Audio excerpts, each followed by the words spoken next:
Grant. Oh, Grant. Are you all right? Fine, Celia. I have been a nervous wreck ever since you called. It was my stupidity. I shouldn't have told you over the phone. Celia, I'm sorry if I worried you. I didn't think you'd make it home. Grant and I were trying to identify the chap that took a shot at him. You really think it was the same man who was here collecting for that children's fund? I'm sure it was. Let's go to the living room. I've got some questions for you. I can't believe it. That man was actually on my doorstep. I even gave him money. Had you ever seen him before? No, never. Can you offer a description? I told you what I know. I barely glanced at him. I knew the charity he was representing. I made a remark about it being a worthy cause, and then I left for the park with Roy to run. He must have followed you there. Then waited for his opportunity to make a move. I suppose so. I certainly didn't tell him where I was going. Yes, you did. Oh. What do you mean? Don't you remember that when I asked you where you're going to go running, you said the park? He couldn't have missed hearing that. That's right. So he probably slipped over to the park while we were running. Then he waited for us until we came back to the bench. Did he say anything while he was here? No, he just thanked me for my contribution and left. Can you describe him?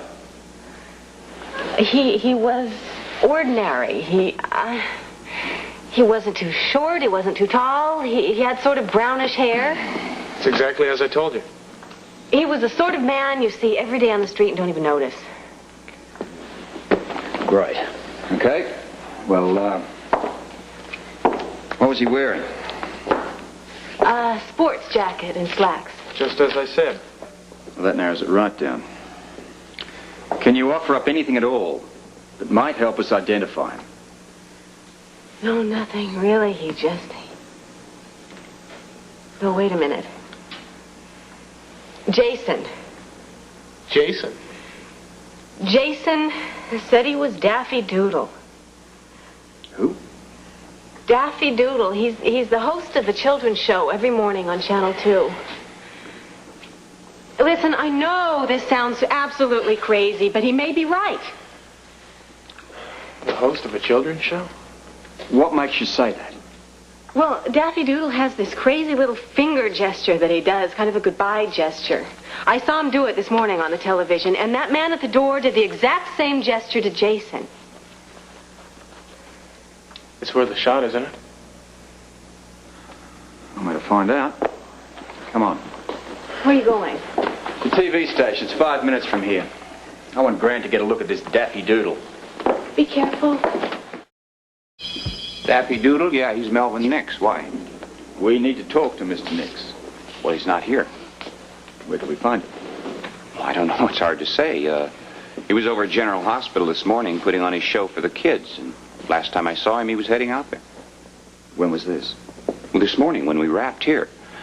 I don't think Mel would still be out there. You might try his place. Otherwise, I wouldn't know where to tell you to start looking. Where does Nix live? Well, he has a room at a boarding house over on Davenport, number 402. Thank you. Sure. Let's go. Excuse me, why in the world would the police want to talk to Melvin Nix? That guy wouldn't hurt a flea. I mean it. I've known him a long time, and he's the mildest guy you'd ever want to meet. Look, go easy on the poor guy, okay? He's been having a hard time of it lately. He's been pretty upset since he lost his sister in that plane crash. You mean that commercial jet the DVX shot down? Yeah, that's the one.